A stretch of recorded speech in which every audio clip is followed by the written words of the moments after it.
start streaming, start recording. Time is 8 a.m. on the dot. Um, Day is December 2nd. I'm starting my community service for the day. 2 hours now, then an hour or so break, and then 2 hours afterwards. Oh, man. It's 30 degrees again in here.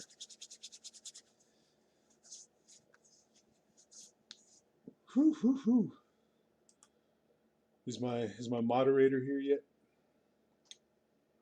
Is my darling love here? No, not yet. uh, well, this is Jones Blackhorse, the one and only. Welcome you to another community service art stream. Yay! Hooray! Yay! Yay! Hooray! Huh! There's my darling love. She says, "I'd be here," and timer started. Sweet. And my darling love had sent me a clip with a tag saying, "This is what Gilbert Gottfried thinks of you." What an asshole! Oh, Gilbert Gottfried, you're such a fucking treasure. Is my coffee cooled down enough? Let me see. Oh, oh, yes. Oh, coffee gets you going. Is that some cookie remnants? Yeah, chocolate chip cookie. Okay. Here's where we left off yesterday, working on these storyboards. It's looking pretty good, but I just feel like adding a little more detail to the final one. And like adding a lot of detail in the storyboard portion will help out layout, will help out the layout process later. That way, if it's a fairly decent and detailed storyboard, layout should be more or less just kind of like tracing what's there. But when it comes to layout, you're just like detailing the storyboard a lot more, like laying out the character positions and movements and the backgrounds. Like layout really helps set the tone of the backgrounds. And oh, god damn it, I just remembered I have to be my own background artist. Fuck.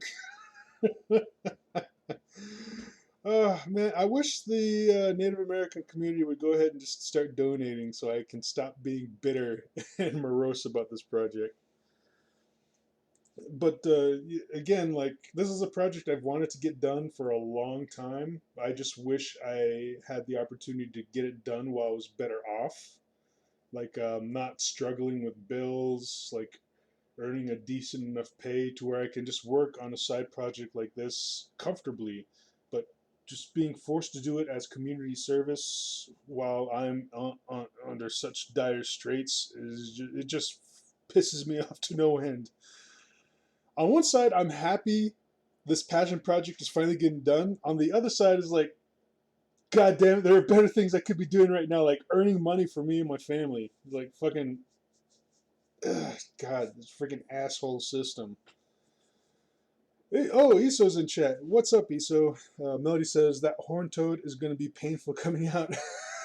Well, he's going to be painful while he's in there because as the story goes, like the horn toad is like free to roam around the coyote's like guts and stuff, and he starts pulling on things like his spleen or his heart and things of that. And then in the end, the coyote, I think the coyote plays dead, so the horned toad would stop, and then the horned toad jumps back out of the coyote's throat. But yeah, it's gonna hurt. For either way, it's gonna hurt for that horned toad to come out. Anyway, Let's go ahead and get started.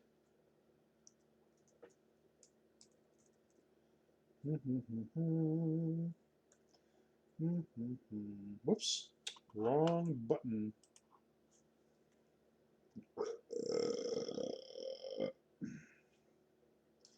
Saw some pretty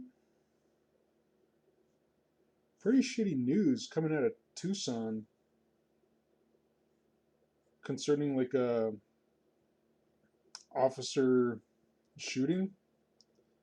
Now it's like a police officer who was responsible for the shooting, and the situation is just so fucked up. And it's hard for me not to imagine like the victim as like someone close to me because just like illustrate it right now is just like an elderly man in an automatic wheelchair was gunned down by a police officer for being suspected of having shoplifted. And the footage is just like pretty heartbreaking, because my mom is of an elderly age and she's wheelchair bound, and being like ethnic, like sometimes people like throw accusations here and there, but yeah, for this old man, being accused of shoplifting, like he was an alleged shoplifter, and the old man was just trying to scoot away on his wheelchair, and if not for the shooting, it may have been like a humorous video, but it looked like the guy in the wheelchair was trying to like circle back into the store through like a garden section at the Walmart or in the neighboring Lowe's, and this guy's just scooting along, and for some reason the cop thought it was justified to just shoot him several times over. And in the footage, you just see the old man just scooting along in his wheelchair. And then when he starts getting shot, like he slumps over until he just falls over dead. I mean, it just. It's just fucking crazy. I mean, what the fuck is this cop thinking? It's an old man, a geriatric person in a wheelchair. Sure, he might be suspected of stealing, but it's not like he's going to get away in his like automatic wheelchair going about 1 or 2 miles per hour. And he's like, looks like he's going back into like this Lowe's or like the Walmart's garden section, and just run up to the guy and just restrain his wheelchair. If you have questions, don't fucking open up and like empty like your whole fucking clip into the guy's fucking back. And that's like one of the worst things too, is like just unloading in the guy's back. Just totally shot the guy in like cold blood. And like what's real bullshit too is like in the recording of the cop trying to like call it in, like saying he had like shot a suspect, like he was claiming the suspect had pulled a knife. Like, oh my god, look out, it's an old geriatric person, disabled in a wheelchair with a knife. Everyone get down on the floor, get out of the way, gun him down. Just give me a break, like the way he sounded, like he sounded, the cop sounded like he was very shook up, and he ought to be, but like when he's saying that the suspect had a knife, like I feel like that was just, that's just bullshit. I doubt the old man had a knife, and even if he did, he's an old disabled man in a fucking wheelchair. Like, why do you feel like it's needed, necessary, or justified to gun him down, shoot him several times in the back? Man, it's like fucking the guy's life was hard enough already, and now it's Now it's over. Fucking asshole cops, man. Especially in Tucson. This shit happened in Tucson, and like fucking the cops in Tucson are some heavy-handed motherfuckers.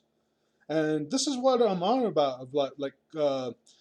Of policing authority corruption, and going up the ladder to like political corruption and government corruption, and how these corrupt motherfuckers need to be rounded up and executed for their fucking egregious acts. And that was an egregious act caught on video from two fucking angles.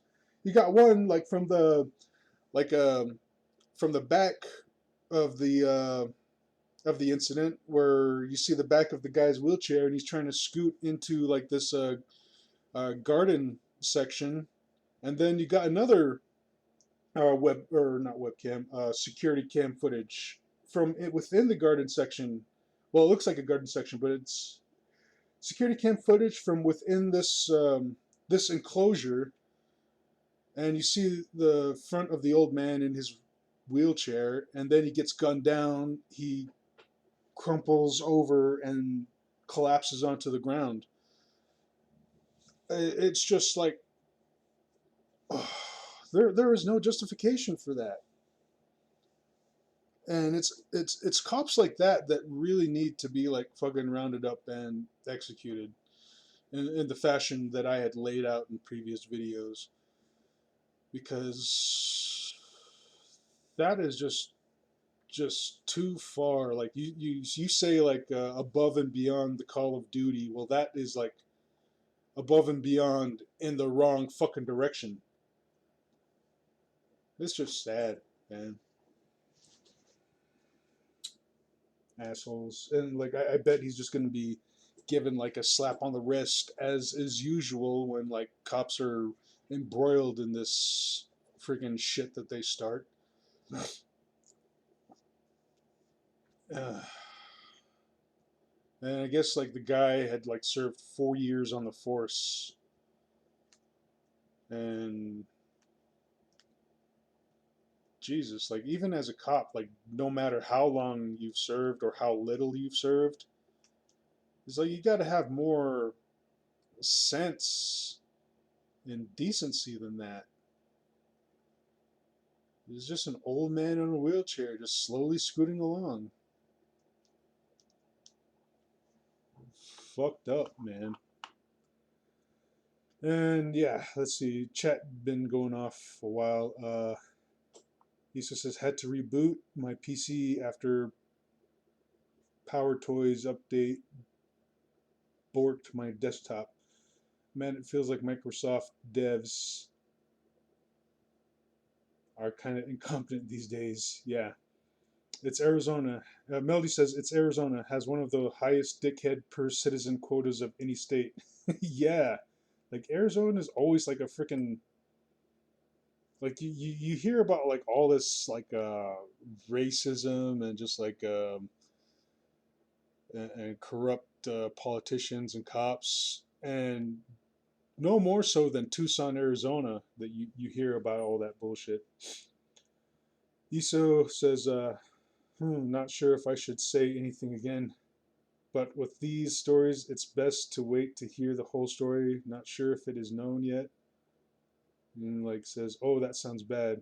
An old man can kill with a knife, but it does sound like it was unnecessary force. Yeah, like if you see the video, he's just in his like motorized wheelchair, and it's like one of the like kind of like the bigger fancy models. It's not like the little cart they have in store. Like this is a like a one with the backing or whatever. So it looked like this guy like uh, owned that wheelchair in a sense. I don't know if he's like still making payments on it or not, but it's one of those privately owned like motorized wheelchairs, and he was just kind of like scooting along, and he looked very old and geriatric in the video. And in either video, you don't really see him like pulling a knife or anything. So when I heard the cop's voice on the radio, like he did sound shaken up, but then you can sort of like, I don't know, for me, like I get the feeling that he was like lying. about the knife just to try to like justify himself because he knows he fucked up. In the audio of the like that cop trying to call it in, like yeah, he's shaken up, but then like you kind of get the sense that he's trying to cover his own ass because he's mostly shooken up because he knows he fucked up. So, and in either video, it doesn't look like the old man pulled any sort of knife, and he looks just like a harmless geriatric old man. And you know, like when people get that old, like sometimes yeah, they do shoplift. Sometimes they're like senile and don't know that they're shoplifting, or other times they're just um, what's the word? They're suffering from a bit of dementia and tried to shoplift, but they're fucking old, so you got to give some sort of like leeway, give them kind of like a wide margin. Is like okay, like you are shoplifting, you're old, but there has to come like a level of understanding. You don't fucking gun down an old man simply because you think he's shoplifting. And even if he was, there's like a much better way to handle the situation than just gunning the guy down right in the back. Issa goes on to say, though I don't get why certain groups of people keep talking about how cops are so bad, yet when they encounter cops, they do stuff like try to leave. I don't get why certain groups of people keep talking about. And when they encounter cops, they do stuff like try to leave. Well, like fucking. Personally, I don't like dealing with cops, and I am of the opinion that like a lot of cops are assholes, and it would take a lot for a cop to like just get on my good side. Even if I'm like in the same room with them, like in a convenience store, I just do my best to keep my distance because I don't want any shit to go down. Because like as a person of color, like an ethnicity type, like I'm Native American, and I've been confused for every other brown skinned or like uh,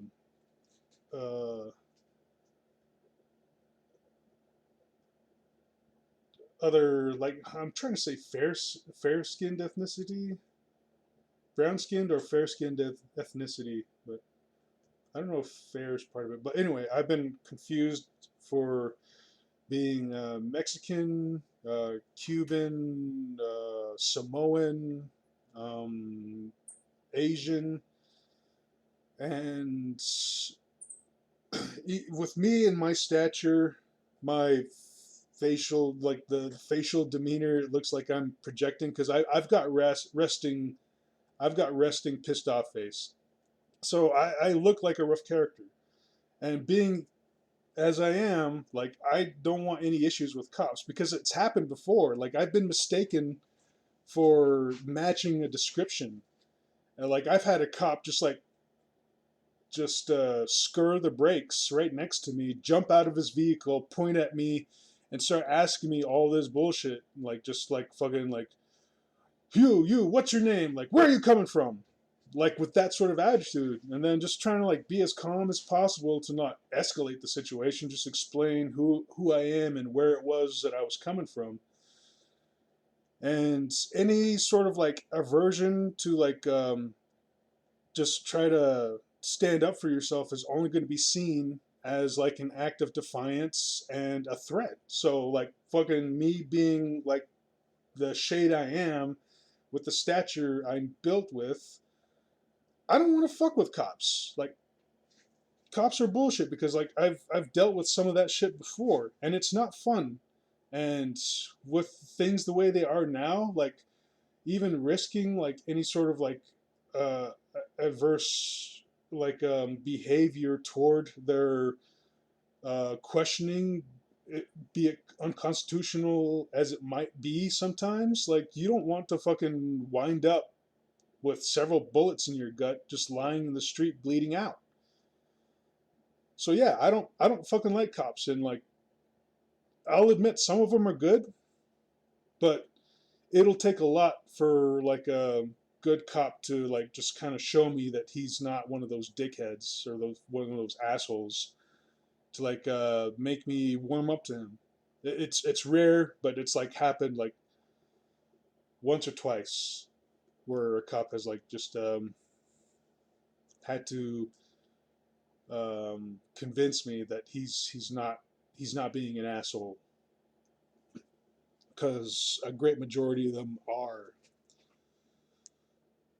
and that's speaking from a perspective of like again like a different toned and shaded person.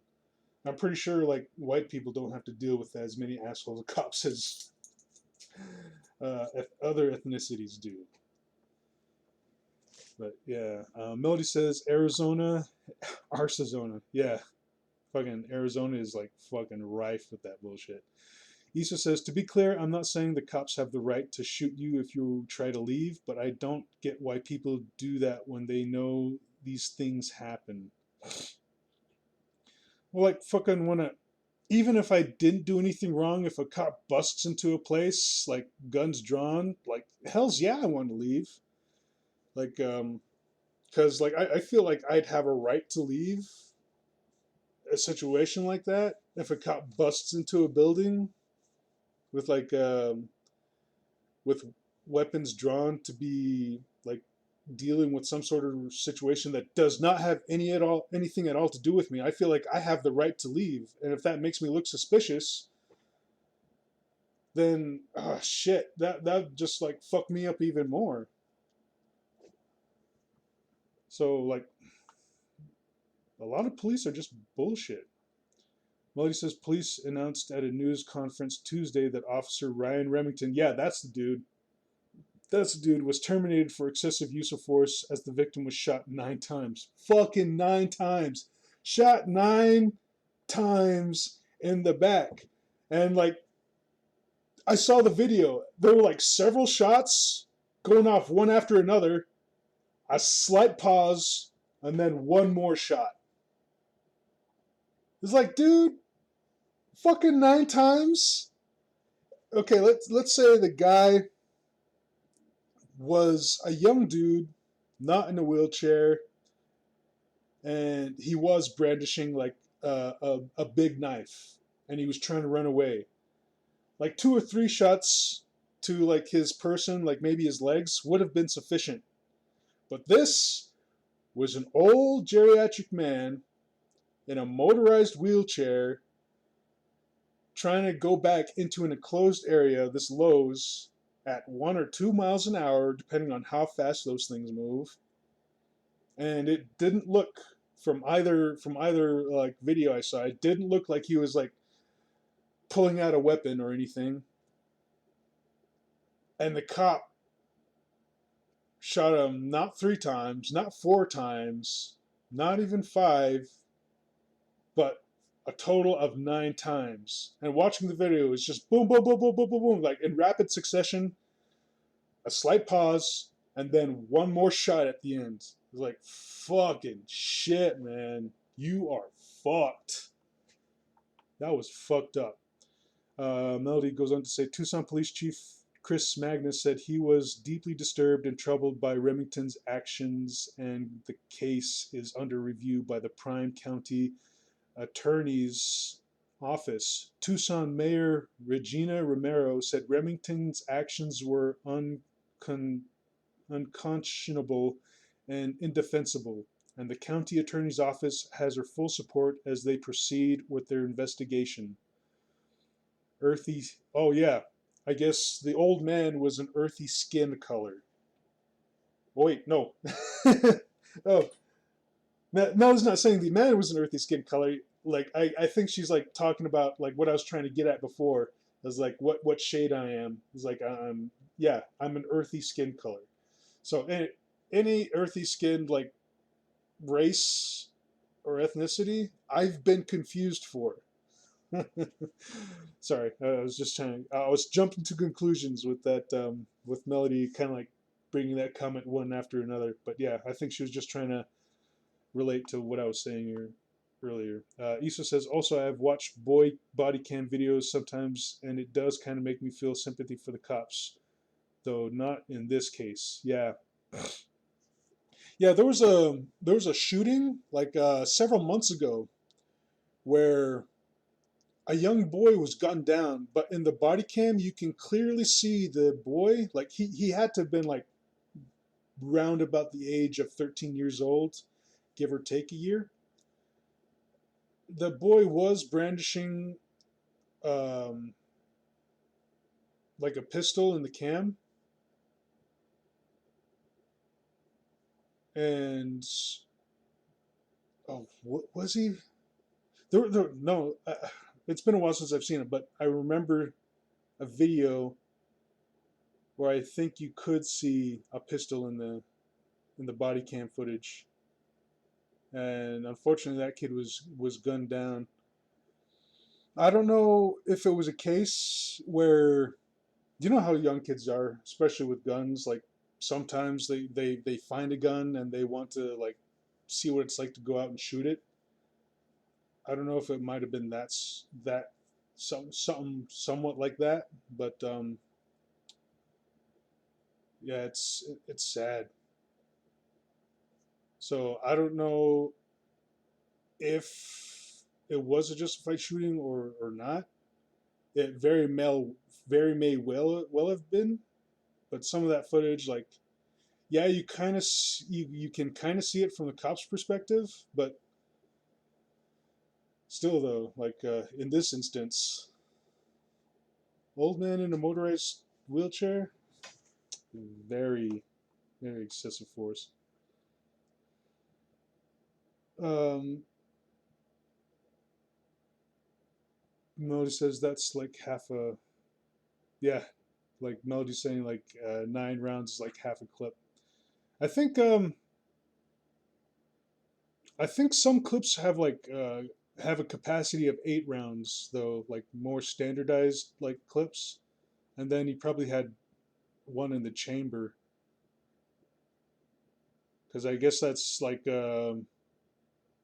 standard operating procedure for police is to always have one in the chamber so they can like shoot around at the drop of a hat if necessary. If necessary, just want to stress that. Issa says like sometimes the cop is doing a normal traffic stop, talking to the driver, all cool, and less than a second later it turns out into a shooting. Yeah, I've seen some instances where a shooting was justified, like a routine traffic stop. There was actually a case like that not too long ago, where a traffic stop turned into like a rapid fire shooting, and like I guess there was a guy who was on probation who was trying to abscond from probation, and he had like a automatic submachine gun, and he gunned down one of the officers who had stopped them, and fucking the other officer like popped a few rounds in him and then just emptied the rest of his clip into him once he was down. I was like, holy shit. Okay, yeah, that one was a justified shooting because when the guy on probation, when he came out of the back of the car, he came out shooting, man. Like he fucking sprayed that first cop like just without a moment's hesitation. And for his partner to jump in, pop a few rounds into him, like and the guy falling down, and then just dumping the rest of his clip into the suspect. Okay, like yeah, okay, that I understand. Like that was you can't argue that. That one was justified. Nisa says, or just incompetent, like those who accidentally shoot someone when they meant to use the taser. That reminds me of another video I saw. Thankfully, nobody died, but these cops had a suspect on the ground. They were handcuffing him, and like this female cop had her pistol drawn, and just had it trained on the suspect. But with the suspect being restrained as he was, I think the procedure is you're supposed to have your finger like on the side of the trigger guard, you know, because you're just kind of like making sure like nothing goes bad, like because yeah, the suspect is like right there, but and you're making sure that he doesn't get away, but at the same time he's being restrained by these other officers, so there's like really no need to like have your finger on the trigger, just have it on the guard and just kind of like move your trigger finger in case like the suspect were to like try to get away or like he breaks free, because in that instance like the suspect wasn't armed, he was in the process of being restrained, but I think she had her finger on the trigger and she tensed up a little too much and popped off around right next to the dude's head, and everybody just kind of like stopped what they were doing. Like the guy's trying to restrain the suspect just like kind of flinching there, and like everyone else was just like whoa. And the woman had to like gingerly like take her hands away from the pistol and just kind of like hold it a little bit like that, and just like yeah. That was a close one. He just says if the cop thinks you're threatening his life, they're instructed to shoot until they're sure there's no threat. So usually that means multiple rounds. Yeah, like in the instance where like the that guy came out of the back of the car just shooting, sprayed the one cop, gave him a burst and tried to run away, and the partner coming in to like pop a few rounds in him, put him down, and then just emptied his clip. It was like, yeah, I think that's reasonable because you don't want the guy like getting back up. Like, say he's just wounded and like he still has access to his weapon. So I think it was justified that the cop just emptied the rest of his clip into that one suspect, because man, if you're gonna come out of a car just shooting and spraying like giving like an officer like a burst of rounds and trying to get away, is like there's no saving grace for you right there. Like whatever happens is gonna happen, and you just pretty much brought it on yourself. So yeah, Issa says it seems excessive to me.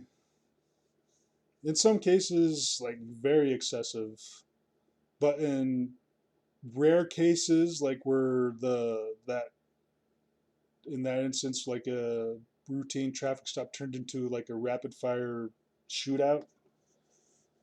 Um, I don't think it was excessive because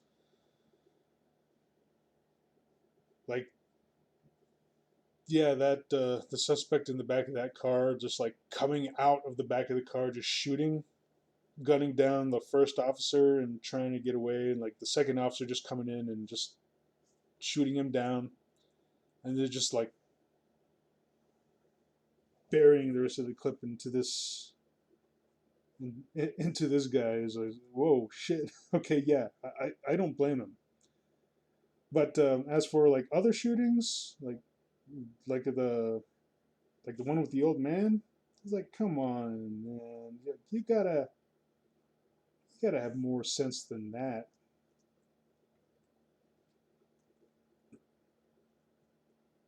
Like even if the old man was brandishing a knife, like the cop involved claimed, you don't gotta shoot him no 9 times. What's the old geriatric dude gonna do? He's gonna spring out of his motorized wheelchair and like start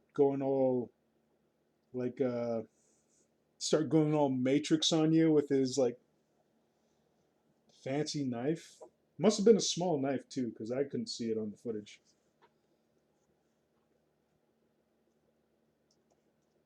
If there if there is a knife, I don't know. I have my doubts. I have my doubts. But yeah, that's the news I came across today, this morning as I was getting ready to do this. How much time? About 30 or so minutes. Melody says reports say the victim was 61. Man,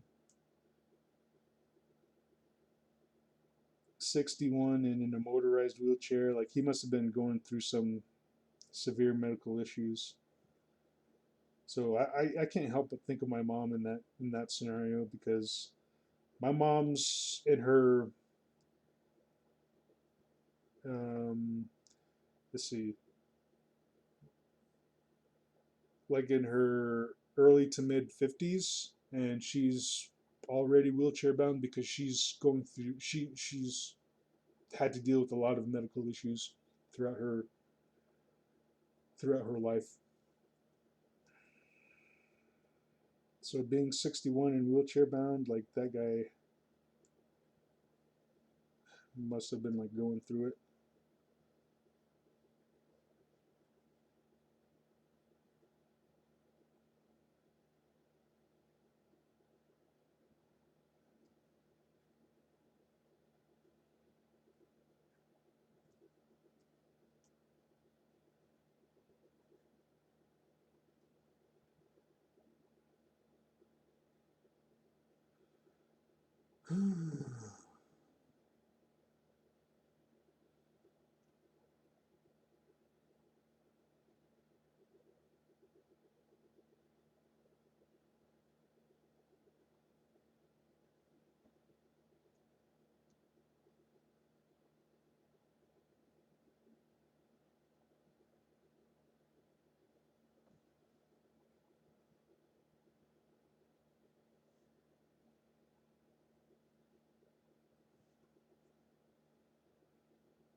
More coffee.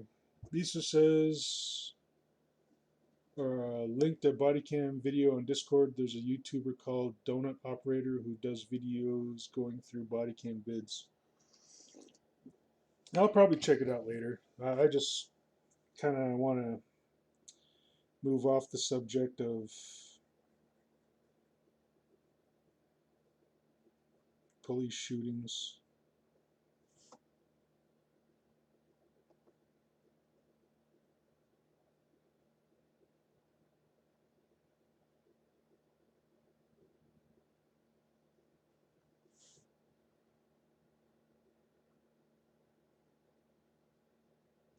I want to try to see Spider Man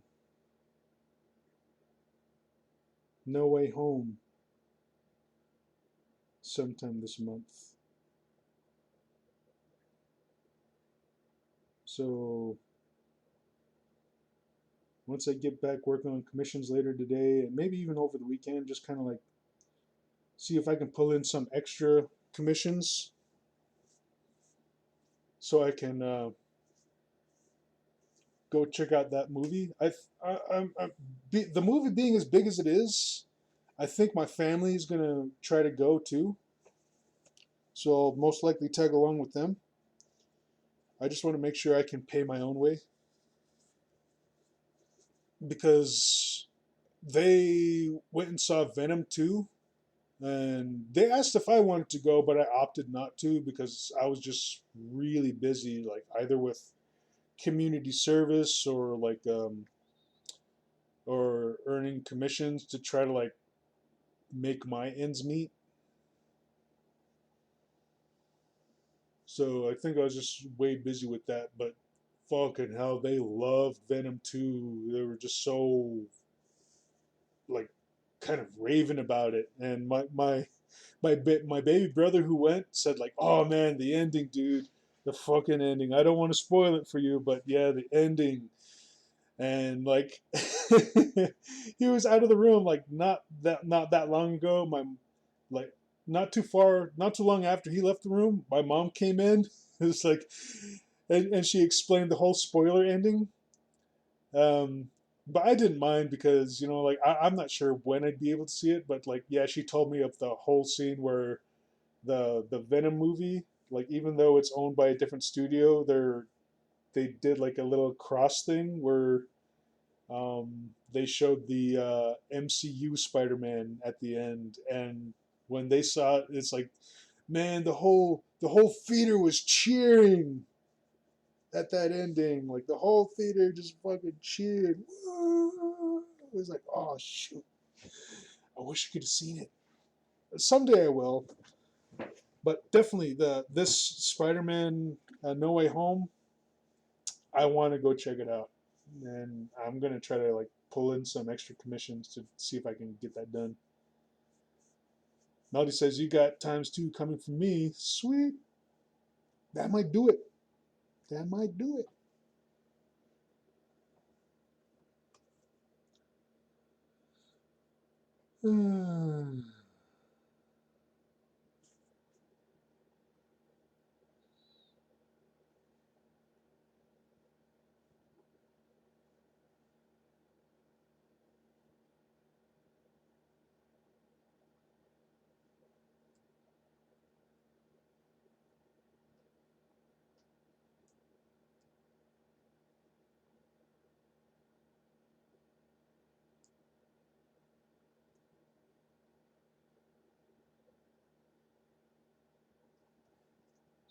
I hope we don't eat beforehand, and if we do, I'm gonna try to do my best to eat as little as possible because I want to save my appetite and my thirst for movie theater popcorn and a big ass soda. Because a lot of times I just go to the theater to get like a small soda and just kind of like sip that throughout the movie because I hate having to get up to use the restroom. So I think what I want to do before watching the movie is starve myself of food and liquids and just save my appetite for. I love movie theater popcorn, and with all the like extra cheese or cheese, extra cheese. I want some extra cheese on my popcorn, thank you. No, extra butter, or all that extra movie butter they dump on there. Ba-doop, ba-doop, ba-doop. There you go. Oh God, I love it. I love it. Mm.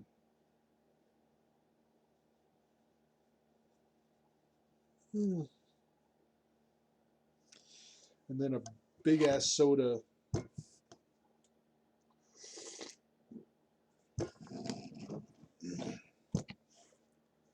Nudge says, so that's $200. Yes, I think 100 of that is going to go toward my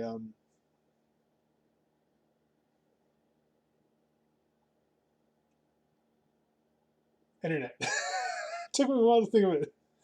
Oh, some some dude tried to come in. I guess it was a bot. I wonder what the bot said. What did the bot have to say, Melody? Probably like pushing some sort of stupid link. Lisa says, "Man, you're making me hungry." Yeah. Melody says, "I love making my own popcorn, butter popcorn, and then dumping the whole batch into a pan of melted milk chocolate." What? I'll make it. You make your popcorn. It's the butter popcorn. Okay, you butter the popcorn, and then you dump the whole batch into a pan of melted milk chocolate. Oh my god. Oh, that sounds so good. I wonder if I could do that. Just kind of like sneak in like a candy bar of like Hershey's milk chocolate and try to like kind of keep it close to my person so it stays somewhat like room temperature but not like too melty. And then when I sit down with my bucket of popcorn, just like take that bad boy out and then like just kind of like shove it in the middle of the popcorn so the residual heat from the popcorn will just help it melt. Oh god, I'm so fucking doing that. Issa says though I'd rather get KFC than movie popcorn. Oh, I thought about doing that too. Since it's kind of like the winter months, I'm thinking about like I thought about taking my jacket to a movie theater and just like putting like fast food in there, like a nice meaty hamburger, maybe some chicken wings. But who am I kidding? I can't eat that much anymore. over like the several months of just like watching my food intake and eating like half portions and small portions and such, my stomach is so dainty and petite now. Like fucking what recently if I tried to eat like a full plate like I usually do, I can only eat like a maybe a fourth of it. I wouldn't be able to sit down and have a full steak dinner. I'd only be able to eat like a small portion of my steak. So I guess I gotta turn in my man card, and I gotta turn that man card in. I gotta turn that man card in to Melody because I'm pretty sure at this point she can out eat me as far as steaks go. Do, do, do. Oh, Melody's like saying like the bot was coming in with a wanna be famous. Yeah, stupid bot. Issa says Finland's first KFC opened over 3 weeks ago, and apparently there's still like hour-long lines there. Holy shit, man! Finland, Finland's first KFC opened 3 weeks ago, and there's like still hour-long lines. Wow, man, KFC's some good stuff. Like, oh man, I don't know what's going on recently. Like whether they changed the process of how they make their chicken, or if I slip through some sort of like time space warp,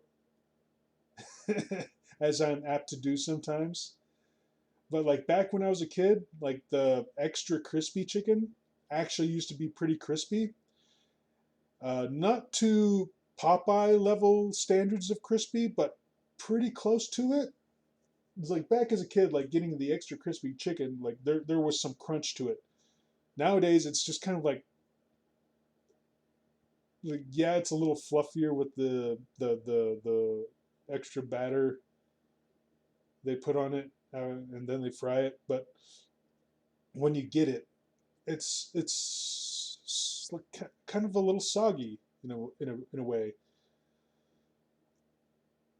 And as a kid, like I remember there being like some actual crispiness to it. Like there was a little bit of a crunch when you would like bite into it, and that's why I love Popeyes or Church's Chicken because they have that sort of crispy chicken that I used to enjoy as a kid.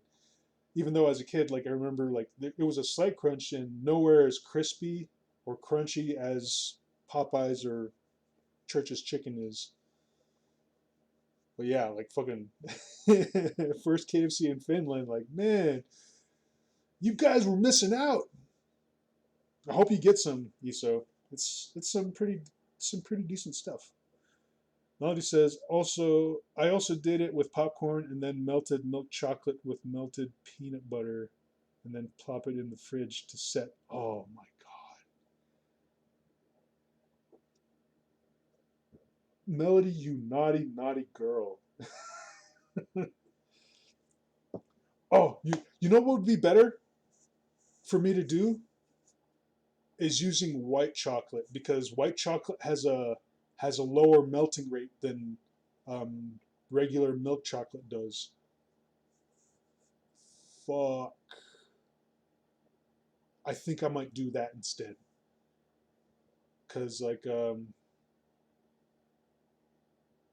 with milk choc or white chocolate having such a lower melting point, I can just shove that white chocolate bar into the middle of that big bucket of popcorn and just let the residual heat just melt it and just kind of like mix it up a bit after a few minutes just to like kind of get it nice and coated.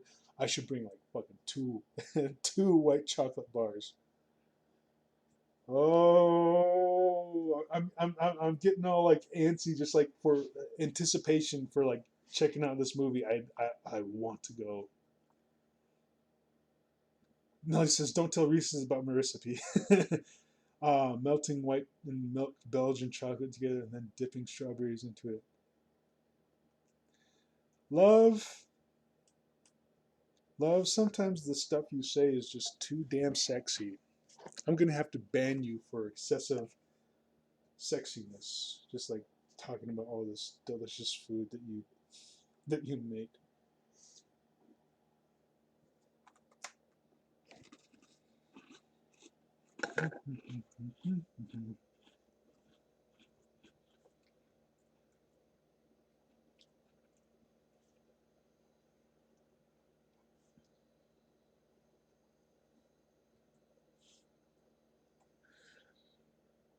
Speaking of sexiness,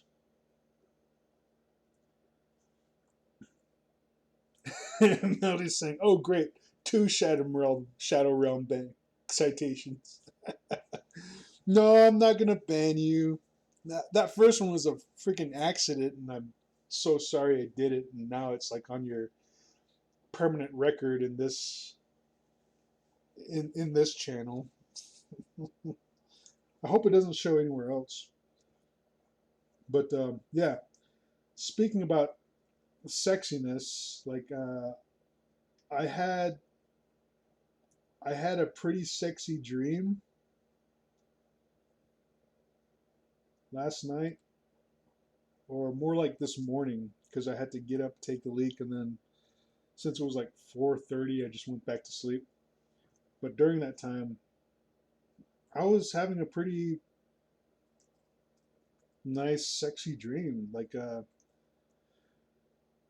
in the dream, I was talking to this chick who's like a culmination of like these two coworkers I used to work with, and I'll admit I had a crush on both of them, though like none of it like went anywhere.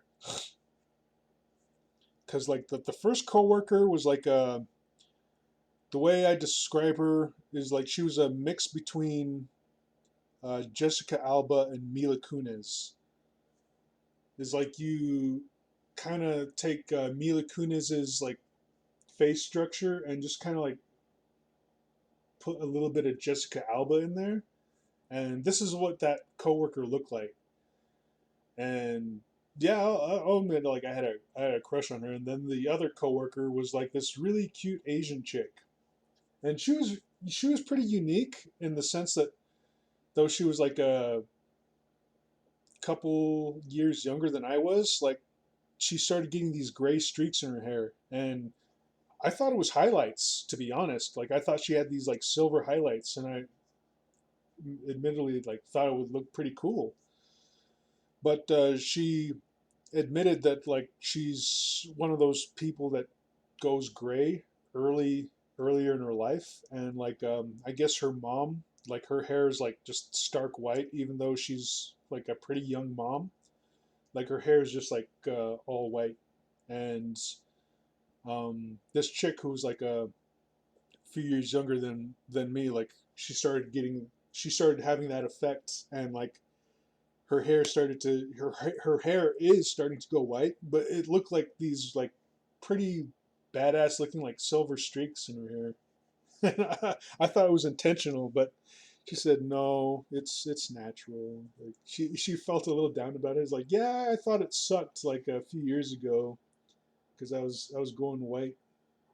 Her hair was going white.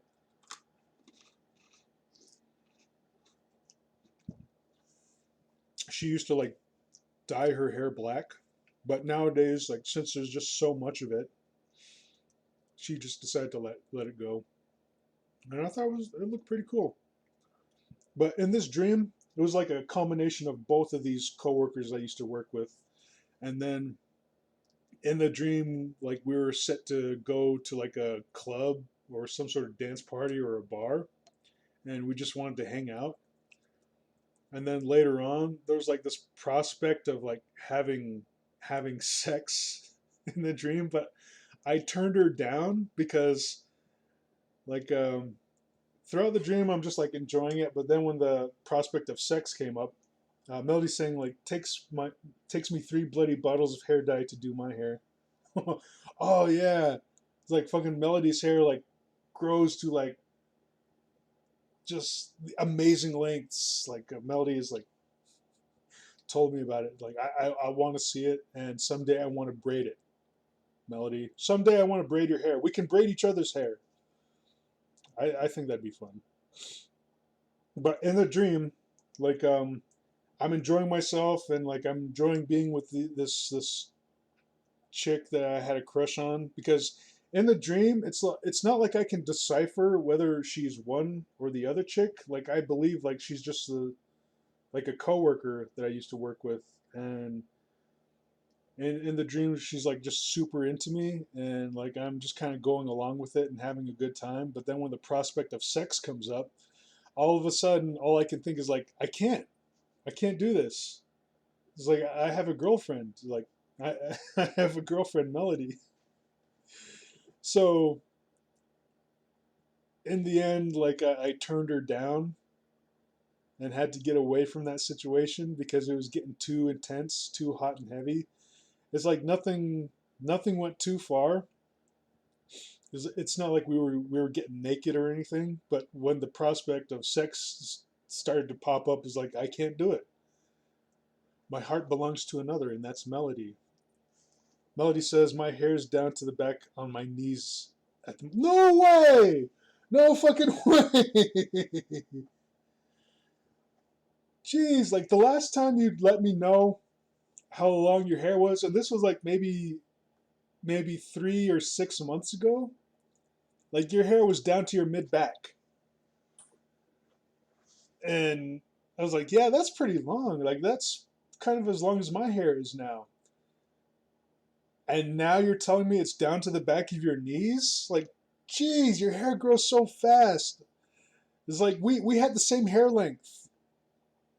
I feel like that wasn't too long ago. And here, like I haven't cut my hair in over 5, 6. How long? How many years has it been? Almost 10 years now, and my hair is not nearly that length. And Melody's laughing. He's like, "No, that was donkey yonks ago." Oh, it was. For some reason, I remember you telling me. Like I remember the instance, but for some reason, I remember it happening like not too long ago. Melody's saying, "Don't forget as well, dude. I am a lot shorter than you." Yeah, that is true.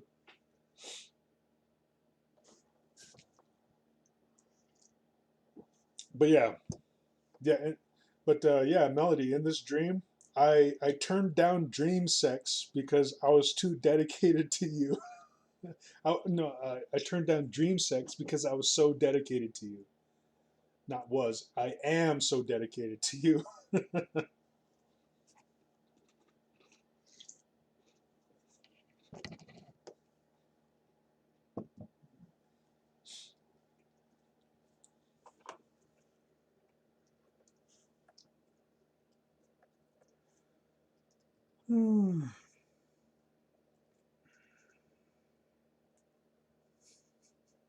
That's how much I love Melody. It's like I let her know. I let her know everything. I even let her know the time when like a cashier gave my change back, and she gave it back to her like she had her fingers in the palm of my hand and just kind of like spread it out like that and just kind of like let it linger. I was like, uh, thank you. And I just kind of like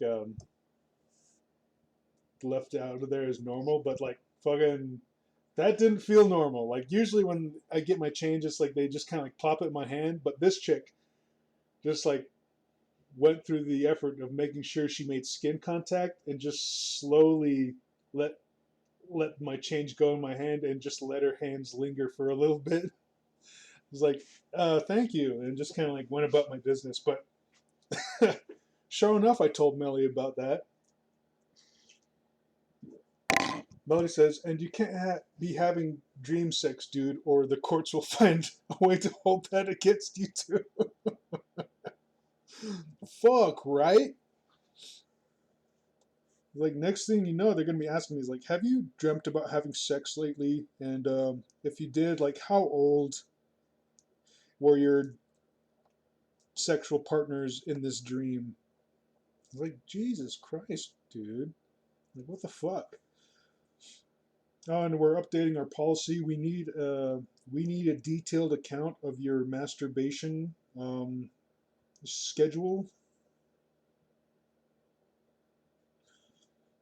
Yeah, it sometimes it feels like it might get that intense.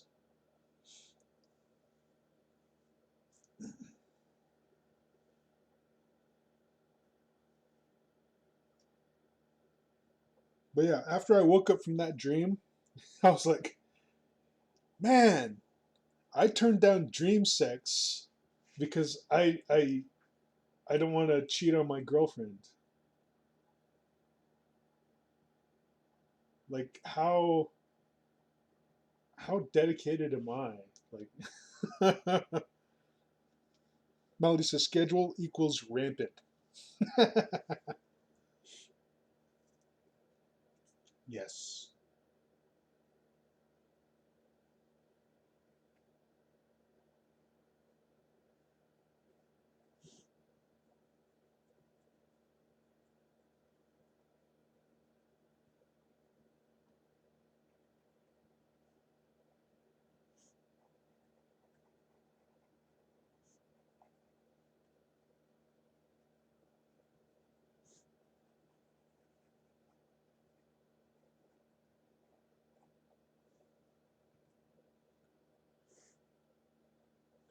Melody says, dude, you have permission to blink dream skanks. Oh, thank goodness. Now I know, at least I know I have permission now for future possible dream skankery.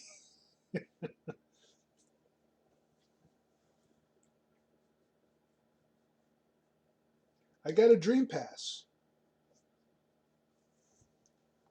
I got a dream pass from my loverly soulmate.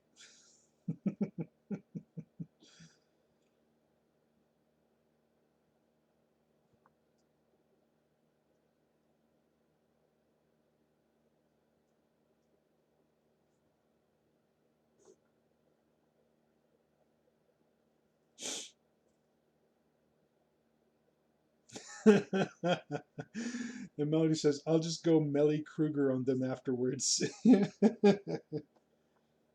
Gotta sharpen your claws on something, eh? I've been spending a lot of time just like ranting about random stuff instead of like working on this. I'm still working on it, just like at a really, really slow pace. But I feel like I'm allowed, you know, like community service is just community service.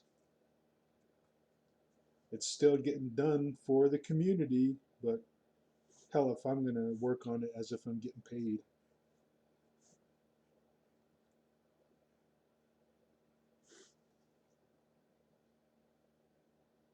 And besides, I'm doing a lot better work than someone, than like another artist who might get paid for it.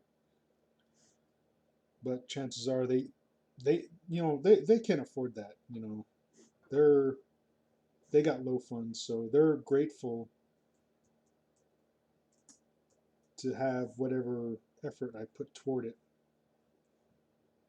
And I'm still putting effort toward it, so you know what, there can't be many complaints, if any.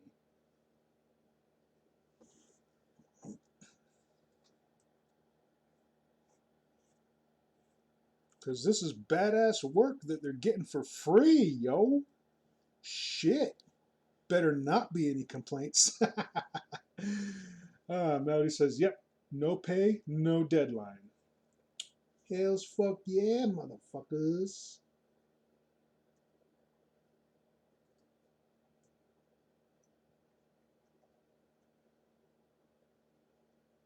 And if I, like, after I'm done, and if they want me to compile like a mini documentary about the process, I can just go through the footage and just like have everything on mute, just mute the audio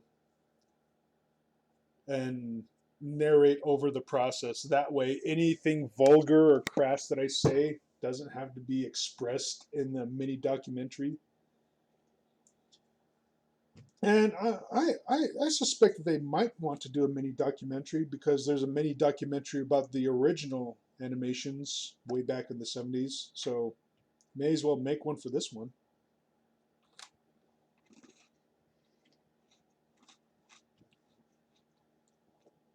It's like the first mini documentary kind of like illustrates the efforts of a lot of people and programmers and animators, artists that came together to make the first, like the original animations possible. But this one, this huge undertaking, being done by one one fucking man, and that man be me.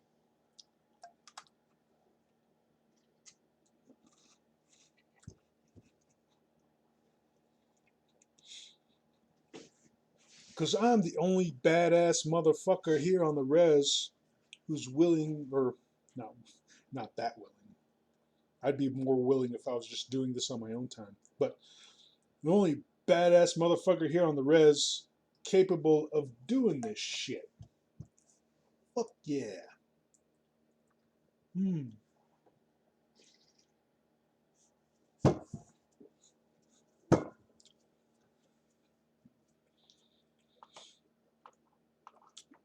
And I'm allowed to say that too, because no one's gonna fucking argue with that.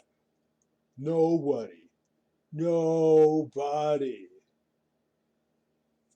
Anyway, checking the users in chat right now. There's a lot more lurkers than before. Holy shit. Here I am making a usual ass of myself for a bigger crowd. Nice. Nice.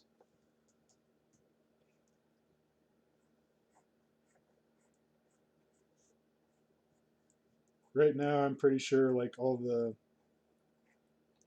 regular dudes in chat calling me a total and complete. Oh, wait, there was a cha-ching? Really? Someone sent the cha-chings? Let me see. Let me check that real quick. Where is it? Is this it? I believe so. Okay, there we go.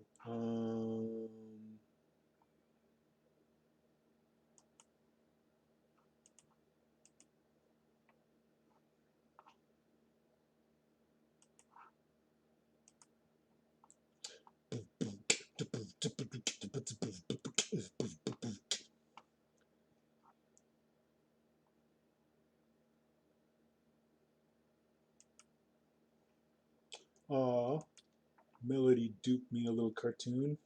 Aw, cold. He's so cold. Ah, he's so warm. Just a cute illustration of two snuggle bears cuddling.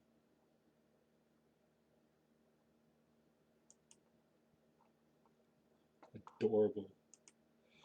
Okay, where did it load? Let's see.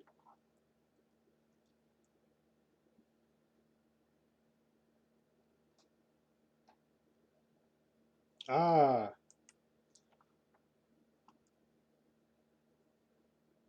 it's my lovely honey bunch who duped me some monies.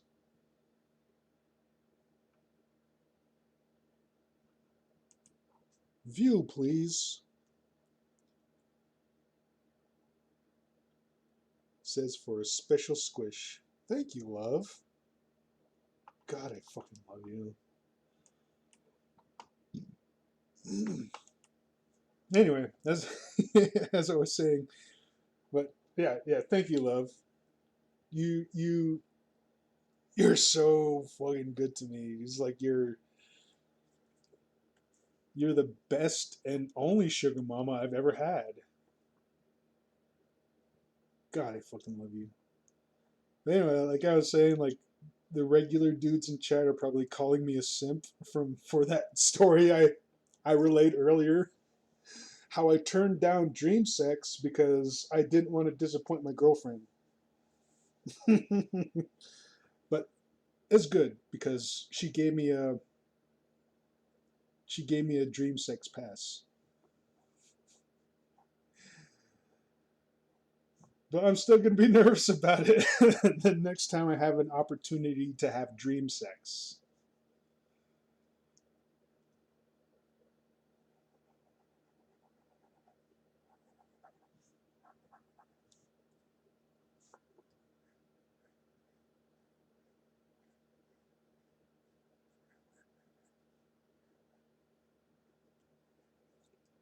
I don't think the dream sex in this dream would have been that good anyway. Because I think in the back of my mind, like I still had melody in my head. And in the dream, like something weird was happening, like some sort of weird manipulation, like in the back of my head and in my, well, I guess in the present thoughts of my dream, like as as me and this other chick were getting really palsy and close, uh, my thoughts were somehow thinking like, this dude, this can't be real. This has got to be a trick of some sort. Like maybe she's a witch. And the moment I started thinking about that, like in the dream, I was hugging her, just like kind of hugging her real close, and I was like kind of like smelling her perfume and her skin, and it was like smelling pretty good. I have to admit. But the moment I had that thought, like, dude, this can't be real. This has got to be a trick of some sort. What if she's a witch? The moment I had that thought, I saw her skin, and it went from like being really silky smooth, like looking silky smooth, to like all of a sudden like there were like these like weird welts that appeared all over her body, like these little hives. You know, like when you get hives and you like itch it and you got those little bumps. That's what appeared all over her body, and then I just kind of like pulled her back, and she like turned normal all of a sudden. So I'm thinking like if I went through with the sex in that dream, like things would have gotten really weird because my mind was already going down that weird dream mindset. So I think if I would have gone through with it and my mind being on that sideways trip, she would have turned into some sort of like maybe disgusting looking crone or some sort of like wicked looking gross sex monster or beast. So I don't know. Mel saying like, I prefer soulmate or Canadian buddy. Girlfriend is so old fashioned. Okay, buddy. Okay, lovely soulmate. Yeah, I like soulmate better. Has that has that deeper meaning to it.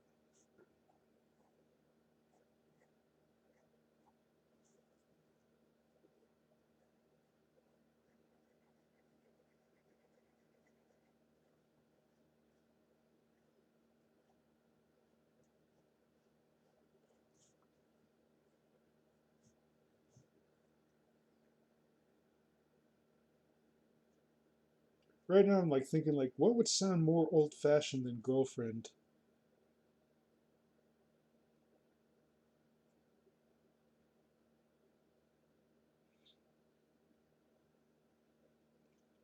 I'm trying to think back to the days of frilly hoop dresses, parasols, men with handlebar mustaches, riding around on those big front wheeled bicycles. What would they call them back then? Significant other, life partner, spouse,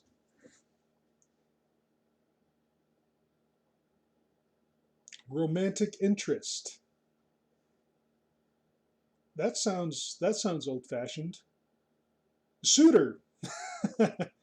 But I think that was like more a label for the men who were um, potential suitors for women.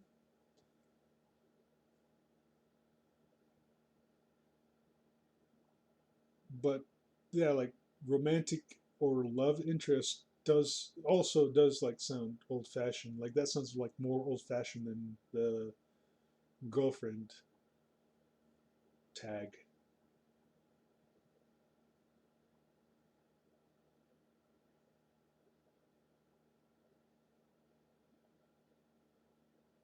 Anyway, my mind's just going off on these tangents as it's apt to do sometimes.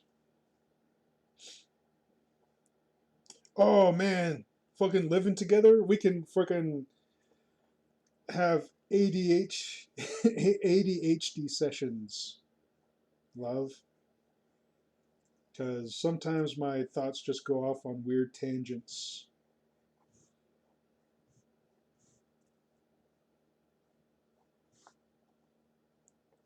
Especially when I'm just zoning out watching YouTube videos. Melody says my dishwasher.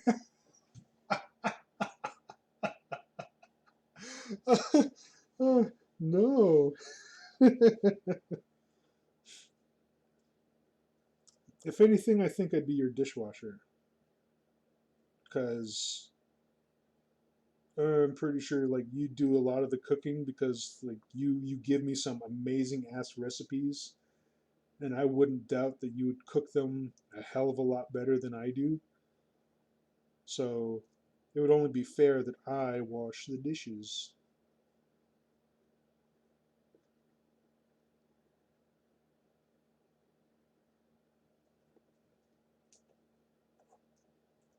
Yeah, this is looking pretty good. I'm liking it. Let's get the roof of the mouth looking a little darker.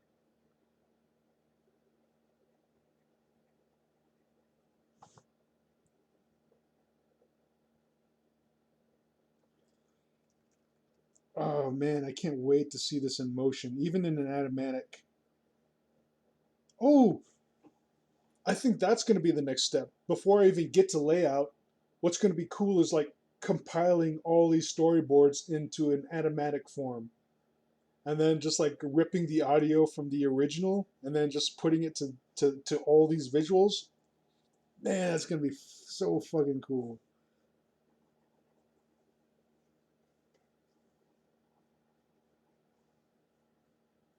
Look at this, me all excited now. The prospect of like getting to see this in animatic form.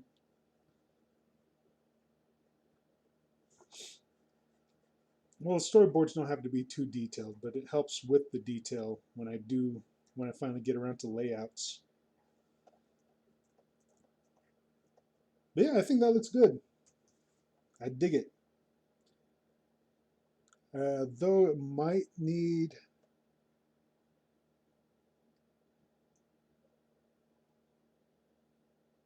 I'm tempted to put in like another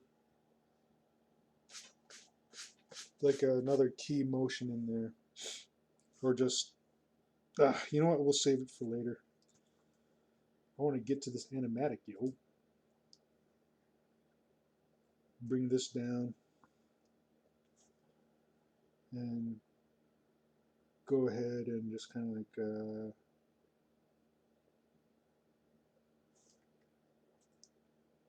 from the previous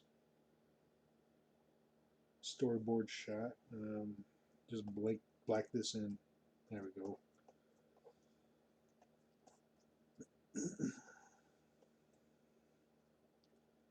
And here we have the coyote who's going to be with a full belly full of the corn. Horned Toad had fed him, and along with Horned Toad himself.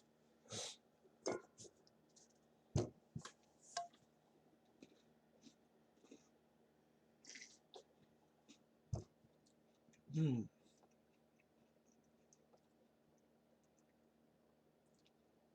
love me some cookies and coffee.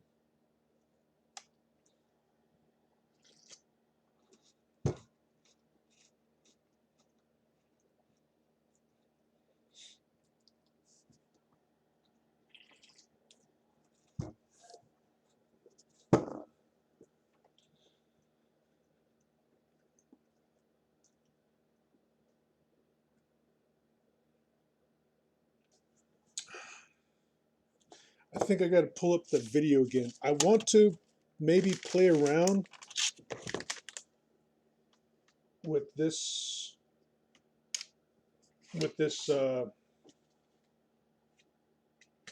angle, but I want to make sure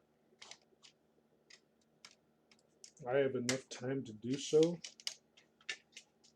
Because to those who are wondering, like I'm ripping like existing audio from the old animation, and I'm reanimating the animation just centered around that. So I want to make sure there's enough space in the dialogue and the narration for maybe an extra idea. Melody says 40 minutes. Sweet. Thank you, love. Open my DVD player.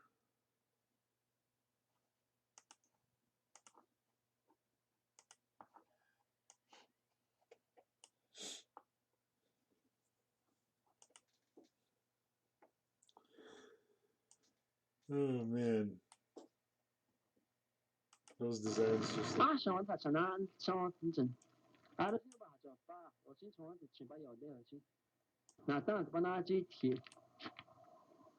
Yeah, to all those new lurkers in my channel who are just watching and who are curious, like this is the old animation I'm talking about, and what they're speaking is Navajo. And what I'm gonna do is just when I'm ready to put an animatic together, I'm gonna rip the existing audio from this and animate the animatic, and then later on the animation around it.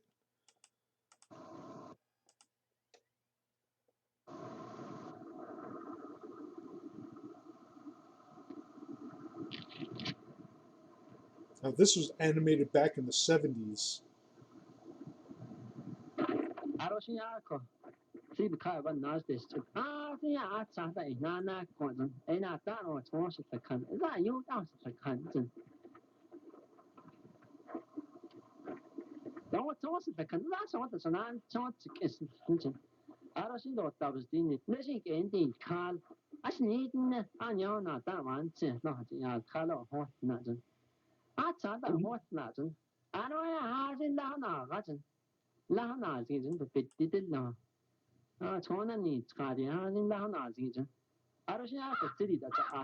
Okay, I think I have enough time because I'm thinking about doing like maybe just a shot of the belly, like a close up of like his full belly and him just kind of like patting his belly, and then either it pans up or like the next shot is just him just kind of like licking his fingers.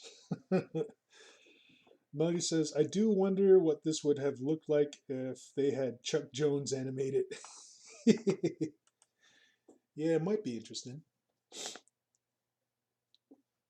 But then I don't want to rip the Chuck Jones style Coyote because to all those who are unaware, Chuck Jones is the artist and animator who worked on.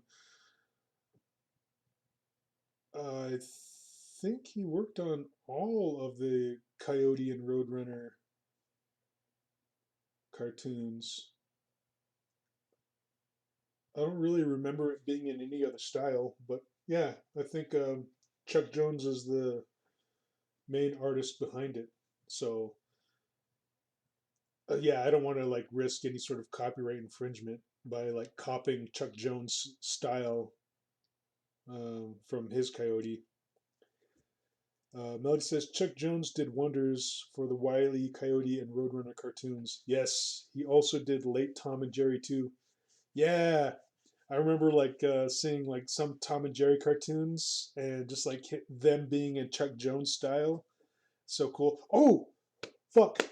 Um, since we're on the topic of Chuck Jones, like what was the title of that like animated it was like a small like TV animated movie, I think, where it was this it starts off as live action with this boy being bored on a Saturday and him like on the phone with his friends, but then because he's so bored, like somehow like magic door this magic doorway appears in his room, So then he tells his friend about it on the phone, and then he says he's going to go check it out. And then I think he hangs up and he goes to check out this magic door. But then when he passes through the magic doorway, he becomes like an animated character. And then shortly after that, like he's whisked away to like some sort of like cartoon world in this magic jalopy. It's like a magic car, but I think they were called jalopies back then. And he goes about like these weird adventures. It's a real trip, and I can't remember what it was called. Yes, the Phantom Toll Booth. I have to I've been wanting to see it again, but I couldn't remember what that was called. I guess I could have done like a simple IMDb search, but I've been so busy lately that I haven't bothered trying to put any effort toward looking it up. I've just had the mindset of like, yeah, I'd like to check it out someday, but like someday I'll look up the title. I can't remember what it is though. But yeah, the Phantom Toll Booth. I want to look for it because I've been wanting to see it. You know, like it's been in the back of my mind. And since we're on the topic of Chuck Jones, I just want to get that out there so I can get the name of that movie, that animated story. But yeah, thank you, Melody. Of course, I knew I could count on you. I remember reading. I remember reading the book of it. It's based on a book. Wait, I think you've told me that before. I think we've had this discussion before, like years ago, back when we were in Vegas. But yeah, like I, I I've been wanting to check it out like recently, and just I couldn't off the top of my head remember couldn't off the top of my head remember what it was called.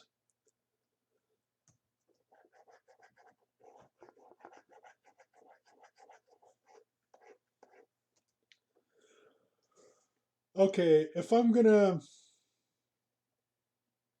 draw his full belly, this is more or less gonna be like a frickin' Vor esque little animation. I never put those two together. Thank you, ESO, for making me realize that. Uh, and my thank yous are peppered with sarcasm. Melody says, sent a clip for clarification. Yes, let me look. Yes, that is it.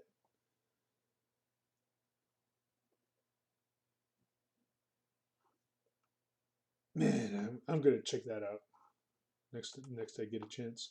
Oh, the dude I did that sketch for. Awesome. He likes it. He loves it. Like very cute. I like it a lot. Thanks for a great commission. Have a good one.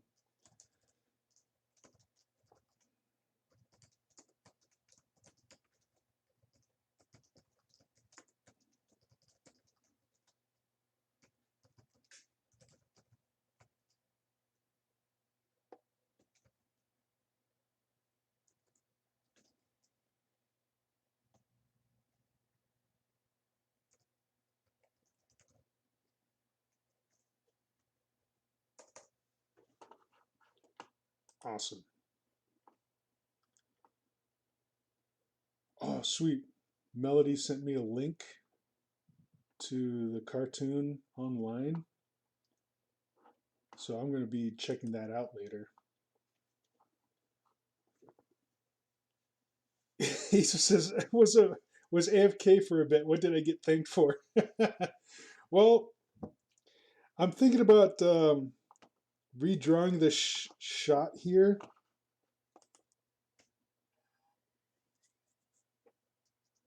Hold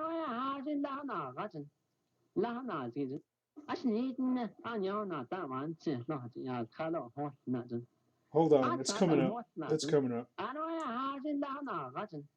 This shot. He walks on screen from one end and then walks off the other end. And I'm thinking of like starting with a close up of his belly just being full, and then like the next shot of him just kind of like licking his fingers, and it dawned on me again. Is like, oh man, this is just like a freaking little vor cartoon, isn't it? And I was saying like I never would have put those those two together. I never would have associated this cartoon with vor if not for ESO. So thank you, ESO. Thank you for implanting that in my head. But no, it's funny. You know, like I never would have thought, but now I can't get that thought out of my head. Uh,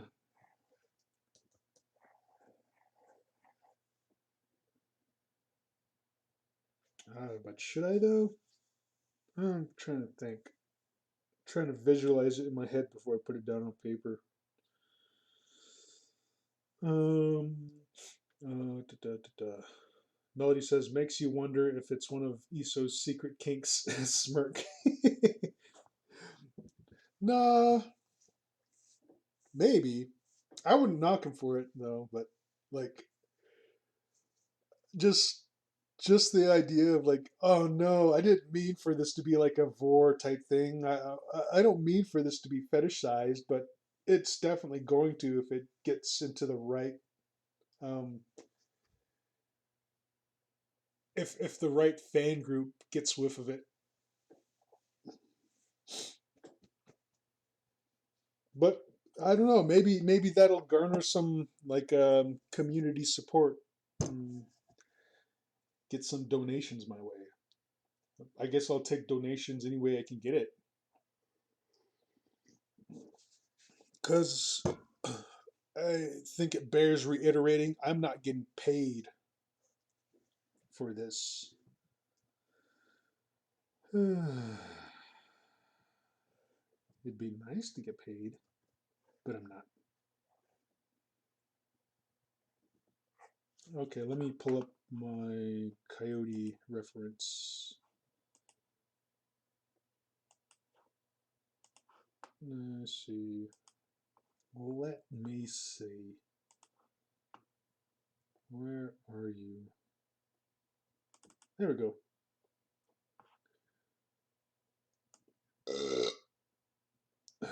Pardonnez-moi.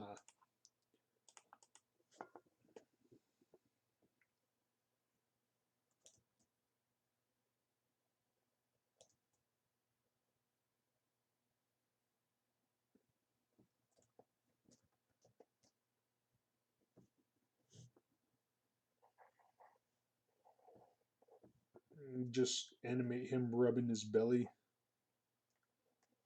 or patting it.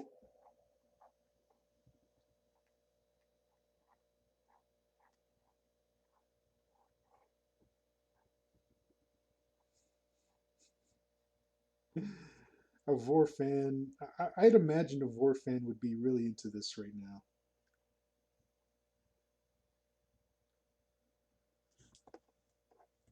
There's like several of these storyboards kind of go along with that. It's like him opening his mouth,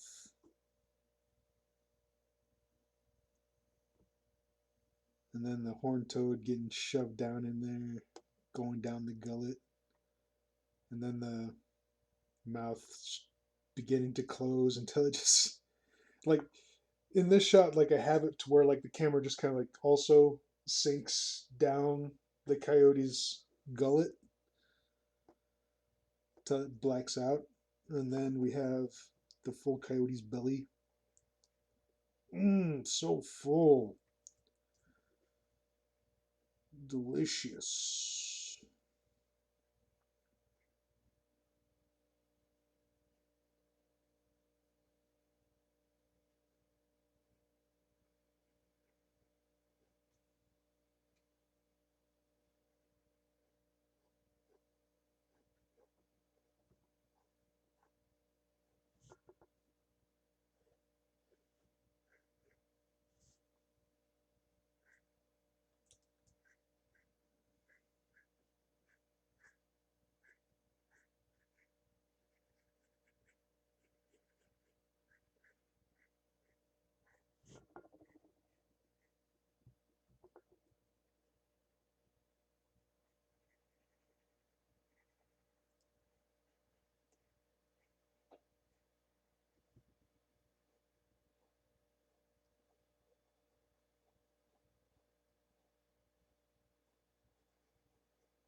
Although I'm wondering whether I should probably animate him like licking his fingers before patting his belly, because that seems like a more logical chain of events.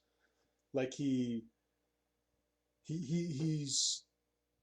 been eating all that corn, that roasted corn the horn toad had been feeding him, and then he eats the horn toad, and then after that, the next logical step would be for him to like lick his fingers clean and then proceed to rub his belly.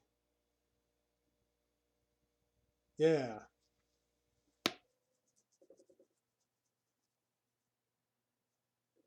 Okay, let me do that instead. Now I'm going to take what I have here, cut it, put it in a new layer, save that for later.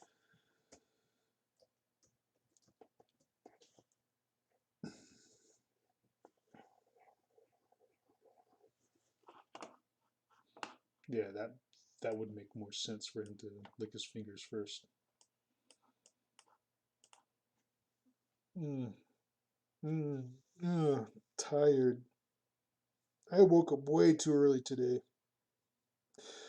Oh, I had to stay up late last night because something weird was going on. How much time do I have? Okay. Oh, wait, hold on. Um, Melody says only person that's paid him for this is me so far. Yes, so far for this project, this Navajo Coyote Stories reanimation project, Melody has been the only contributor. Thank you, Melody. She also says, you know what would be fun to see you animate? Besides my devious idea, of course. What would that be, love? Let me hear it. I'm all ears. Ah, oh, fuck. Ah, ah, yeah. Ah. Tenacious sound check initiated. Engage cage. Yes. You know what I would like to animate? Like one of the movies I want to reanimate. Um, like one of them being like the Fifth Element, where I've already like posted like a character design for Corbin Dallas, but another one I want to reanimate is Tenacious D Pick of Destiny, because I think it would go so well as a freaking cartoon, and just like animate all the musical things and whatever, and just kind of animate all the other stuff in between with like all the interaction with these like cartoon character versions of Jack and Kyle, Jack Black and Kyle Gass. But yeah, that Tenacious sound check initiated. That would be fun to animate too.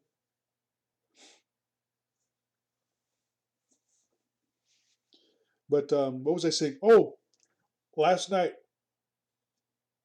as I was trying to go to bed, um, the dog started barking like they were barking at something, and I had just assumed like maybe it was a cat or something, but they kept going off. And eventually, I was hoping it would die down, but after like maybe a couple of minutes of barking, I was like, okay, that's it. I got to get back up, get out of bed, put on some sweats, and see what's going on.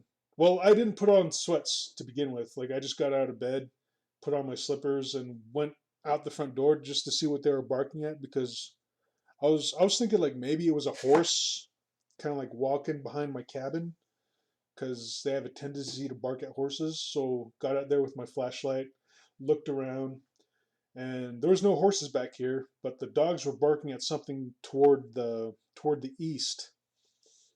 And my flashlight couldn't reach that far, and I just kind of like swung it back and forth to see if I could see any like eyes in the distance, like maybe there was a rodent or a cat just kind of like over or on the hill somewhere. Nothing. Couldn't see anything. And the dogs were barking, but what's weird is that there was a whimper. They were also whimpering, and they don't often do that. Um, they do whimper when there's a cat in the area, but that's like a want to like they're like different tones of whimpers that they have. There's like a whimper of like just wanting to get off their line and wanting to like go attack something. But this whimper was different. Like this whimper was one of those like subtle, fearful ones. Like they were scared of something. So I went back into my cabin, put on some sweats, and got my flashlight and got one of my little sticks. Let me show you.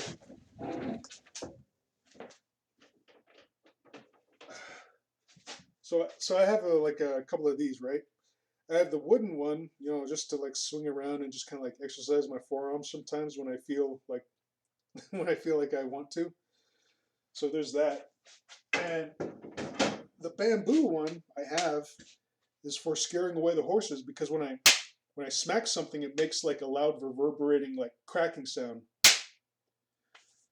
And with the wooden sticks, I can't really do that. Like when I smack it against something, it has more of like a dud, dull thud. But this one has like a really loud crack to it. When I smack something, either the ground or like my porch, like it'll make this cracking sound that just makes the horses scatter.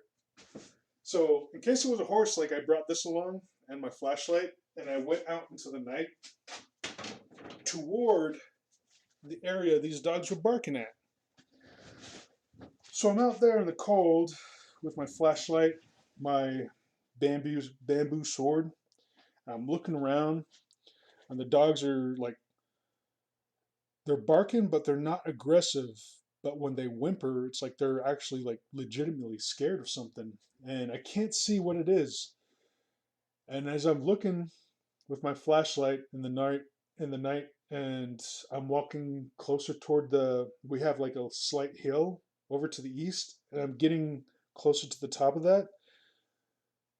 I shine my light over the hill, and there's a shack there, and I don't know what it was, but what I saw was like this weird, like huge. I want to say it was like a big cloud, like maybe like a fog of something, because I saw something white, big and white, kind of like move behind this shed, and it didn't come out from behind it. And I went to go investigate further to see like whether it was like some sort of like animal, but then like when I got to the top of the hill, like this big white fog form, let's say it was just as high as the shed. And when I got to the top of the hill and looked down at that shed, there's like no way any of the animals out here could have been that big. So all I can think is like somehow it was like a big puff of fog or smoke. But when I looked around, no one was really burning any woods or anything. And like even if they were, the stovepipes are just so distant from that where that area is. So that fog form, I have no idea what it was, but I saw it, and after it dipped behind the shed, it just wasn't there anymore. And as I walked back, like I could hear other dogs just start barking, like around the little like neighborhood we have here at the top of the mesa, just like barking here and there. And I walked back, and it just like I often talk to the dogs as if they can understand me, like mostly so so I don't feel too lonely, but to also kind of like just try to reassure them is like, look, guys, I looked around, I don't see anything. I don't know what you guys are barking at, but whatever it is, I think it's gone. So after I came back to the cabin, the dogs weren't barking anymore, but I stood out on the porch for like a good long minute or so, just out there in the night, like no flashlight, just like peering into the darkness, trying to see what it was they could be fearful of. And I have to brush it off as just my eyes playing tricks on me because they were still adjusting to the darkness. Because I was shining like I was using a flashlight not too long before that. But I kept seeing these forms just kind of like move around. like shadows or like light forms just kind of like shifting here and there. And like the dogs weren't barking, but they were all just like whimpering here and there. And as my eyes finally adjusted to the darkness, like I couldn't really see anything, but so I just have to brush off what I saw as like my eyes trying to adjust to the darkness. But I swear I saw like this weird cloud form, like this fog form, huge fog form, like just kind of like dip behind this shed. And after that, it just disappeared. But I don't know what it was that was going around last night. But the dogs were barking, and they were just like really, just kind of like freaked out with that fearful whimper that they had. So yeah, I don't know. Maybe I should have like let one loose and see what happens. But last time one of our dogs got loose, he ran over to the neighbor's house and attacked one of their dogs. Like I didn't let him loose; he just broke loose because he snapped his little collar clip. So we got to get him a new one. But he's chained up. He's chained up good right now. Well, we got to get him a new clip. But yeah, that's what happened last night. So I had to stay up a little later than I had anticipated. But yeah, it was weird. Melody says, "Good old Shanai. Good old Shanai. What's that, love? What is that?"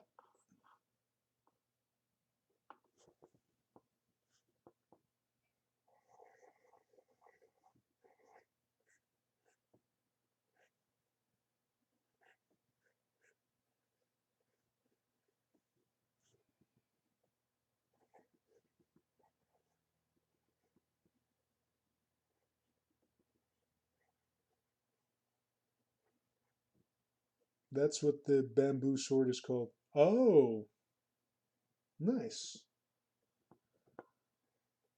I know the wooden ones are called bokens, but I guess I just forgot what the bamboo ones are called.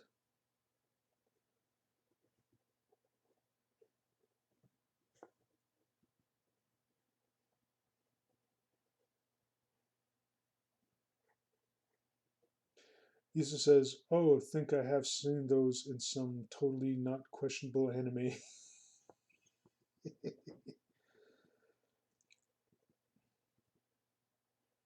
Yeah, they make their appearance in some anime here and there.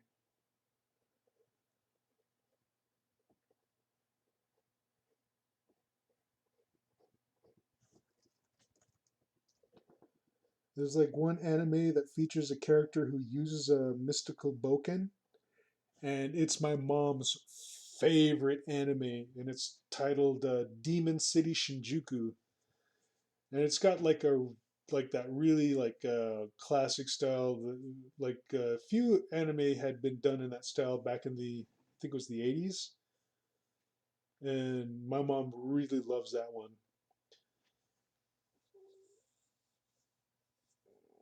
But she hasn't seen some of the riskier ones and some of those other anime that's done in the same style, like Wicked City.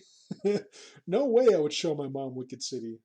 But I had Demon City Shinjuku, and I would watch it here and there, and sometimes in the living room. And my mom would just like watch along with me, and she loves that anime. I loved it so much I left it with her when I moved out for college.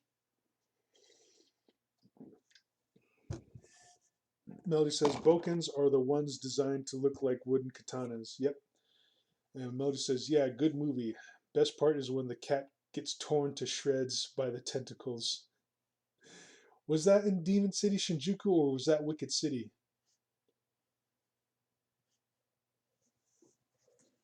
Yeah, Melody and I love gory anime.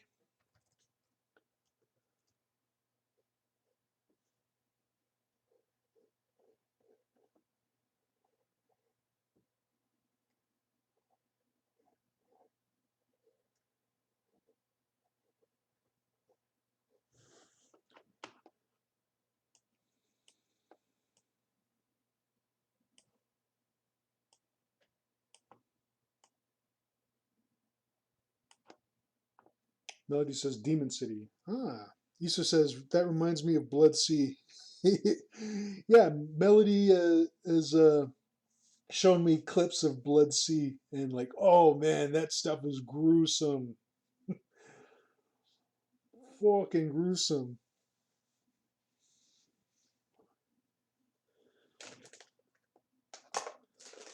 Issa says haven't seen it, but have seen some clips, and it does have some gory deaths.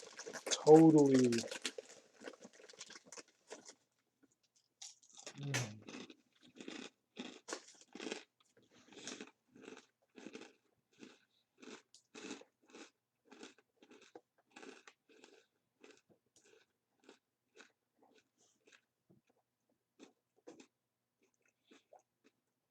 No, it says, and this ultra violence. Yeah, they don't do animated violence nowadays like they used to do back in the day.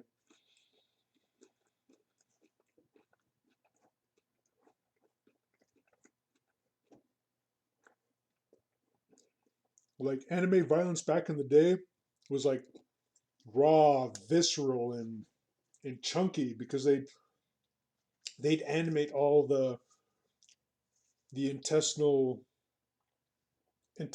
guts and organs just kind of like spilling out and just like raw bloody detail. But nowadays, like for the most part, all you see is just like a splash of blood,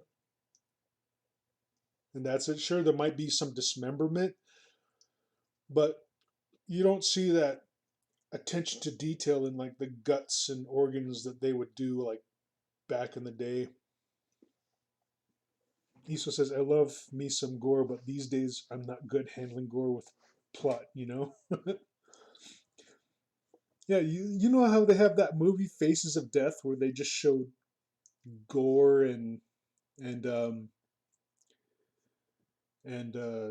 like death videos and such. They should do like a anime version where it's like an anime Faces of Death where it's just like a bunch of bloody scenes from violent anime just compiled together.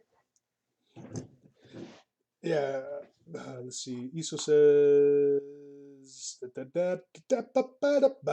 like a random character getting killed is cool, but watching the whole show and getting attached to the characters only to see them dead does get to me. Yeah, I've seen that recently with Devilman Crybaby, and it happens toward like some of the final episodes where you get so emotionally invested in some of these characters and you get to you see them get torn, like ripped apart. And what I really hate about that is that the bad guys who were responsible for tearing your favorite characters apart or your emotionally invested characters apart, like little to nothing happens to them. Like sure, they some of them die in the end, but when the hero goes about killing them, he either kills them too quickly or their deaths happen off screen and you only see the aftermath of the brutality. And it's like that's not fulfilling. It's like you want to see these wicked characters pay recompense and get served the same brutality that they imparted onto the characters before. And I don't know why like directors choose to do that. Whereas like they'll have these bad characters, these bad guys be so brutal in the torture of some of these characters that you've grown fond of. But then when it comes turn to make those bad guys pay for like what they had done earlier, they're killed off too quickly or their deaths happen off screen. And it just really sucks because you just really want to see them pay for all the shit that they caused earlier. And I hate it when the directors like choose to go that route. I don't know like why. It's like they do that. It's just so unsatisfying and unfulfilling, and it's just frustrating. Melody says, and the bodies just seem hollow blood geysers these days. Yeah, there's no viscera. Issa says Shiki is a good example. I think it's a good anime, but man, did it make me almost cry. I haven't heard about it. Also watched bits of a Kill compilation of Elfin Laid, and man, did I forget how brutal it was. Makes me wonder if I handled that stuff better back then. Yeah, I've seen like clips of Elfin Laid, and I remember seeing like on the shelves back in the day when I was a kid, just getting into anime, and wondering if I should have like purchased it. And now watching all those clips nowadays on YouTube is like, oh man, I missed out. I should have fucking got that. I should have got Elfin Laid and Ghost Stories. I had no idea Ghost Stories was like a rare gem as far as like American dubbing goes. Anyway, Issa says like that scene where there's the half naked Loli and they're launching steel balls at her test her to test how much her body can handle. Man, it's dark. Yeah, I've heard like how brutal Elfenlade can get. Melody says Elfenlade disappointed me so much. Oh, uh oh. Is it like another one of those anime that's just not visceral enough? Like I've seen some brutal videos and like made me wish I would have gotten it in the past. Like purchased myself a VHS copy. But if Melody doesn't agree with it, chances are the the brutality of it wasn't visceral enough.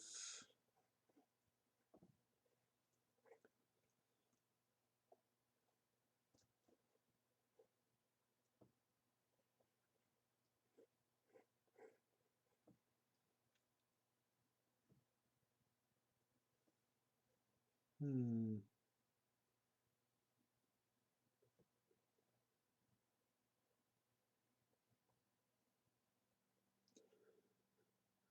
Issa says, I've heard people say it doesn't hold up. Melody says, whoa, this is rapid fire a little bit. Now watching Amon just slowly eat that child demon's body. Yeah, that was brutal. Those teeth just sinking into the stomach cavity. Yeah, and like, yeah, I agree that was brutal, but then when it came for Amon to die, like, Devilman finishing him off, they chose to do it in a long shot. It's like the whole fight, like toward the end, when like Devilman was like getting the upper hand on Amon, and he just like repeatedly kept just like punching him in the face, like yeah, yeah, get in there, get fucking like smash his face in, Devilman. And then when the final blow comes, it's like they did a long shot of it, so you can't really see that brutality, and that's what I hate. It's like once it comes time for like the villain to pay the piper at the hands of the hero, for some reason the director like chooses to like shy away from that brutality, and it's like fucking why? It's like the fucking you go into like the visceral detail when the villain is like chomping down on the guts and entrails of one of the hero characters, but then when it comes time for the villain to pay his dues for all the bullshittery that they impart onto other people, it's like they choose not to show that violence. Like, oh, that just pisses me off to no end. Uh, Issa says maybe someday I'll rewatch it, but now I know afterwards I'll be thinking about it for weeks. Nadi says delicious, and Issa says also you should watch Shiki. Melody says Ninja Scroll has some absolutely awesome death scenes. Yes, it does. Issa says it's an interesting vampire anime. Scroll. Melody had to fix a typo. Scroll. Issa says it doesn't portray the vampires as simple villains, but neither does it portray them as good either. Mm.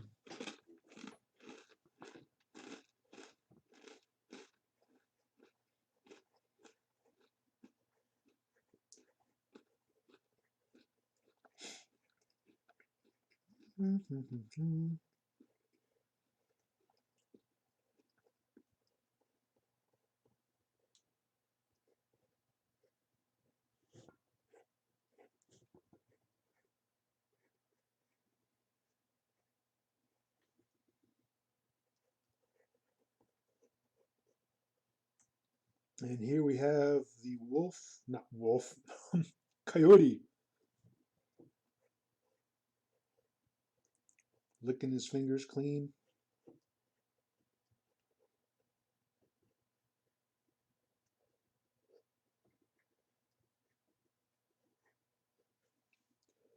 Oh, Melody says time. Okay, it's time. Sweet.